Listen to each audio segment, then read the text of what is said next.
जय श्री हरि। आइए आज सुनते हैं वैशाख स्नान से 5 प्रेतों के उद्धार की कथा और पाप प्रशमन नामक स्तोत्र की महिमा का वर्णन।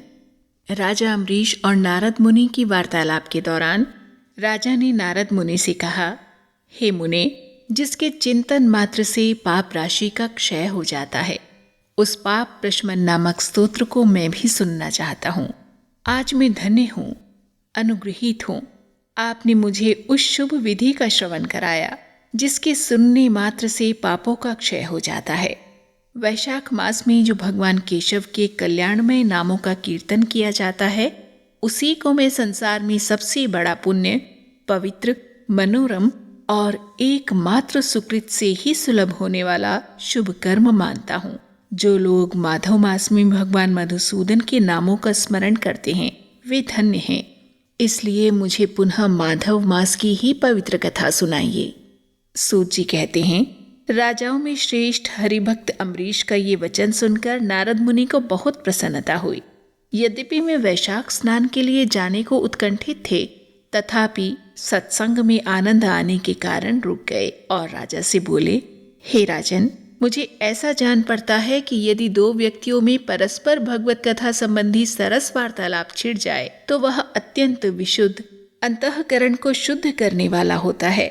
आज तुम्हारे साथ जो माधव मास के महात्म्य की चर्चा चल रही है, ये वैशाख स्नान की अपेक्षा अधिक पुण्य प्रदान करने वाली है, क्योंकि माधव मास के देवता भगवान श्री विष्णु हैं। अतः उस मास का कीर्तन भगवान का ही कीर्तन है। जिसका जीवन धर्म के लिए और धर्म भगवान की प्रसन्नता के लिए है, तथा जो रातों दिन पुण्य के उपार्जन में ही लगा रहता है, उसी को इस पृथ्वी पर मैं वैष्णव मानता हूँ। राजन, अब मैं वैशाख स्नान से होने वाले पुण्य फल का संक्षेप में वर्णन करता हूँ। विस्तार के साथ सारा वर्णन तो मेरे पिता ब्रह्मा जी भी नहीं कर सकते। वैशाख में डुबकी लगाने मात्र से समस्त पाप छूट जाते हैं। पूर्व काल की बात है, कोई मुनीश्वर तीर्थ यात्रा के प्रसंग से सर्वत्र घूम रहे थे। उनका नाम था मुनि शर्मा। वे बड़े धर्मात्मा, सत्यवादी, पवित्र तथा शम, दम एवं शांति धर्म से युक्त थे। वे प्रतिदिन पितरों का तर्पण और श्राद्ध किया करते थे। उन्हें वेदों और स्मृतियों के विधानों का सम्यक ज्ञान था। वे मधुर भाषी थे और भगवान का पूजन करते रहा करते थे। वैष्णवों के संसर्ग में ही उनका समय व्यतीत होता था। वे तीनों कालों के ज्ञाता, मुनि, दयालु, अत्यंत तेजस्वी, तत्वज्ञानी और ब्राह्मण भक्त थे। वैशाख का महीना था। मुनि शर्मा स्नान के लिए नर्मदा के किनारे जा रहे थे। उसी समय उन्होंने अपने सामने 5 पुरुषों को देखा, जो भारी दुर्गति में फंसे हुए दिख पड़ते थे। वे सब अभी अभी एक दूसरे से मिले थे। उनके शरीर का रंग काला था। वे एक बरगद की छाया में बैठे हुए थे और पापों के कारण उद्विग्न होकर, अर्थात बेचैन होकर, चारों ओर बड़े दुखी होकर देख रहे थे। उन्हें देखकर द्विजवर मुनि शर्मा बड़े हैरान हुए और सोचने लगे कि इस भयानक वन में ये मनुष्य कहाँ से आए। ये बड़ी दयनीय स्थिति में है, किंतु इनका आकार बहुत भयंकर दिखाई देता है। ये पाप भागी चोर तो नहीं है। विप्रवर मुनि शर्मा की बुद्धि बड़ी स्थिर थी। वे ज्यों ही इस प्रकार विचार करने लगे, उसी समय में 5 पुरुष उनके पास गए और हाथ जोड़कर मुनि शर्मा से बोले, विप्रवर, हमें आप कल्याणमय पुरुषोत्तम जान पड़ते हैं। हम दुखी जीव हैं। द्विजराज, अपना दुख आपको बताना चाहते हैं। द्विजराज, आप कृपा करके हमारी कष्ट कथा सुने। दैववश जिनके पाप प्रकट हो गए हैं, उन दीन दुखी प्राणियों के आधार आप जैसे संत महात्मा ही हैं। साधु पुरुष अपनी दृष्टि मात्र से पीड़ितों की पीड़ाएं हर लेते हैं। तब उनमें से एक ने सबका परिचय दिया। उसने बताना शुरू किया, मैं पांचाल देश का क्षत्रिय हूँ। मेरा नाम नरवाहन है। मैंने मार्ग में मोहवश बाण द्वारा एक ब्राह्मण की हत्या कर डाली। मुझसे ब्रह्म हत्या का पाप हो गया। इसीलिए शिखा, सूत्र और तिलक से रहित होकर इस पृथ्वी पर घूमता हूँ और सबसे कहता फिरता हूँ कि मैं ब्रह्म हत्यारा हूँ।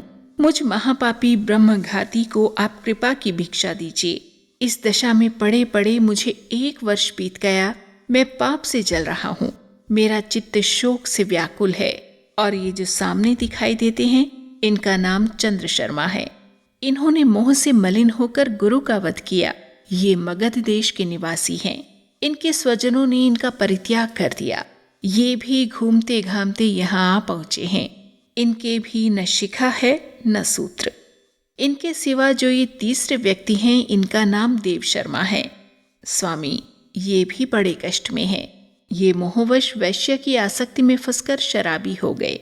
इन्होंने भी पूछने पर अपना सारा हाल सच सच कह सुनाया।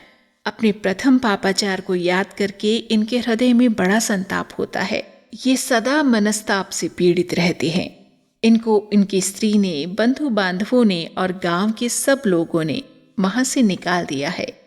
ये अपने उसी पाप के साथ भ्रमण करते हुए यहाँ आए हैं। ये चौथे महाशय भी बहुत दुखी हैं और पृथ्वी पर विचरते हुए ये भी यहाँ पहुँचे हैं। हम में से ये जो पांचवी दिखाई दे रहे हैं, इनका नाम नंद है। ये पापियों का संसर्ग करने वाले महापापी हैं। इन्होंने प्रतिदिन धन के लालच में पड़कर बहुत चोरियां की हैं। इनके किए पापों से परेशान हो जाने पर इन्हें स्वजनों ने त्याग दिया है। तब ये खिन्न होकर यहाँ पहुँचे हैं। इस प्रकार हम पांचों महापापी एक स्थान पर जुट गए हैं। हम सबके सब दुखों से घिरे हुए हैं। अनेकों तीर्थों में घूम आए, मगर हमारा घोर पातक नहीं मिटता। आपको तेज से उद्दीप्त देखकर हम लोगों का मन प्रसन्न हो गया है। आप जैसे साधु पुरुष के पुण्यमय दर्शन से हमारे पातकों के अंत होने की सूचना हमें मिल रही है। स्वामी, कोई ऐसा उपाय बताइए जिससे हम पांचों के पापों का शमन हो जाए। प्रभु, आप वेदार्थ के ज्ञाता और परम दयालु जान पड़ते हैं। आपसे हमें अपने उद्धार की बड़ी आशा है। मुनि शर्मा ने कहा, तुम लोगों ने अज्ञानवश पाप किया, किंतु इसके लिए तुम्हारे हृदय में अनुताप है तथा तुम सब के सब सत्य बोल रहे हो। इस कारण तुम्हारे ऊपर अनुग्रह करना मेरा कर्तव्य है। मेरी सत्य बातें सुनो। पूर्व काल में जब मुनियों का समुदाय एकत्रित हुआ, उस समय मैंने महर्षि अंगिरा के मुख से जो कुछ सुना वही वेद शास्त्रों में भी देखा। वो सब के लिए विश्वास करने योग्य है। मेरी आराधना से संतुष्ट हुए स्वयं भगवान विष्णु ने भी पहले ऐसी ही बात बताई थी। ये इस प्रकार है, भोजन से बढ़कर दूसरा कोई तृप्ति का साधन नहीं है।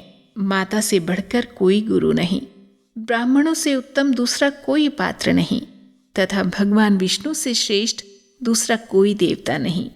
गंगा की समानता करने वाला कोई तीर्थ, गोदान की तुलना करने वाला कोई दान, गायत्री के समान जप, एकादशी के तुल्य व्रत, भार्य के सदर्श मित्र, दया के समान धर्म तथा स्वतंत्रता के समान सुख नहीं है। गृहस्थ से बढ़कर आश्रम और सत्य से बढ़कर सदाचार नहीं है। इसी प्रकार संतोष के समान सुख तथा वैशाख के समान महान पापों का अपहरण करने वाला दूसरा कोई मास नहीं। वैशाख मास भगवान मधुसूदन को बहुत प्रिय है। गंगा आदि तीर्थों में तो वैशाख स्नान का सुयोग अत्यंत दुर्लभ है। उस समय गंगा, यमुना तथा नर्मदा की प्राप्ति कठिन होती है। जो शुद्ध हृदय वाला मनुष्य भगवान के भजन में तत्पर हो पूरे वैशाख भर प्रातःकाल गंगा स्नान करता है, वह सब पापों से मुक्त होकर परम गति को प्राप्त होता है। इसलिए पुण्य के सारभूत इस वैशाख मास में तुम सभी पातकी मेरे साथ नर्मदा तट पर चलो और उसमें गोते लगाओ। नर्मदा के जल का मुनि लोग भी सेवन करते हैं। वह समस्त पापों के भय का नाश करने वाला है। मुनि के यूं कहने पर वे सब पापी उनके साथ अद्भुत पुण्य प्रदान करने वाली नर्मदा की प्रशंसा करते हुए उसके तट पर गए। किनारे पहुंचकर ब्राह्मण श्रेष्ठ मुनि शर्मा का चित्त प्रसन्न हो गया। उन्होंने वेदोक्त विधि के अनुसार नर्मदा के जल में प्रातः स्नान किया और इन पांचों पापियों ने भी ब्राह्मण के कहने से ज्यों ही नर्मदा में डुबकी लगाई, त्यों ही उनके शरीर का रंग बदल गया। वे तत्काल सुवर्ण के समान कांतिमान हो गए। फिर मुनि शर्मा ने सब लोगों के सामने उन्हें पाप प्रशमन नामक स्तोत्र सुनाया। मुनि ने कहा, इस स्तोत्र का भक्तिपूर्वक मात्र श्रवण करके भी मनुष्य पाप राशि से मुक्त हो जाता है। इसके चिंतन मात्र से बहुत तेरे पापी शुद्ध हो चुके हैं। इसके सिवा और भी बहुत से मनुष्य इस स्तोत्र का सहारा लेकर अज्ञान जनित पाप से मुक्त हो गए हैं। जब मनुष्यों का चित्त पराई स्त्री, पराय धन तथा जीव हिंसा आदि की ओर जाए, तो इस प्रायश्चित रूप स्तुति की शरण लेनी चाहिए। इस स्तोत्र के श्रवण मात्र से पूर्व जन्म तथा इस जन्म के किए हुए पाप तत्काल नष्ट हो जाते हैं। ये स्तोत्र पाप रूपी वृक्ष के लिए कुठार और पापमयी ईंधन के लिए दावानल है। पाप रूपी अंधकार समूह का नाश करने के लिए ये स्तोत्र सूर्य के समान है। मैंने संपूर्ण जगत पर अनुग्रह करने के लिए इसे तुम सबके सामने प्रकाशित किया है।